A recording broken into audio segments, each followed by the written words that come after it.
இப்போ நான் சொல்ல போற இந்த விஷயம் நிறைய பேர்த்தோட லைஃப்ல அப்படியே ரிலேட் ஆகும். என்ன அப்படின்னா, நம்ம லைஃப்ல ஒரு பர்சன் அவங்களா வருவாங்க, அவங்களா ஹோப் கொடுப்பாங்க, அவங்களா கேர் பண்ணுவாங்க, அவங்களா லவ் பண்ற மாதிரி எல்லா எஃபோர்ட்டும் போடுவாங்க. இதெல்லாம் கொஞ்ச நாள் நடக்கும்போது ஆட்டோமேட்டிக்கா ஒரு பர்சனுக்கு என்ன ஆகும் அப்படின்னா, எவ்வளவு சீரியஸா இருக்காங்க இவங்க, நம்ம ஏமாத்த மாட்டாங்க அப்படின்னு சொல்லிட்டு நம்மளும் திருப்பி இதெல்லாம் பண்றதுக்கு ஆரம்பிப்போம்.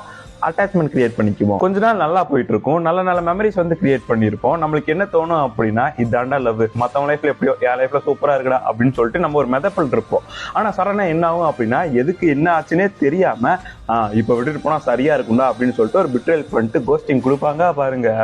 விட்டு ஜூட், அவ்வளவுதான். ஒரு பர்சனை லவ் பண்றீங்க அப்படின்னா கம்ப்ளீட்டா லவ் பண்ணிருங்க. இல்லைன்னா வந்துட்டு அவனோட ஃபீலிங்ஸோட விளையாடாதீங்க உள்ள வெளியே அப்படின்னு சொல்லிட்டு. எதுக்கு இந்த டிராமா? ஆப்போசிட் இருக்க பர்சனுக்கு மெமரிஸையும் கொடுத்துட்டு அதை அவன் சாகிற வரைக்கும் தூக்கிட்டு சுத்திட்டு தினம் தினம் அந்த மெமரிஸை நினைச்சிட்டு செத்துக்கிட்டு எதுக்கு? ரொம்ப பாவங்க அது. அந்த ஒரு கொடுமையை மட்டும் எந்த ஒரு பொண்ணுக்கும் எந்த ஒரு பையனுக்கும் பண்ணாதீங்க. உண்மையாவே எதிரிக்கு கூட இந்த நிலைமை வரக்கூடாது. வந்தவனுக்கு தான் அந்த வழி என்ன அப்படிங்கிறது தெரியும்.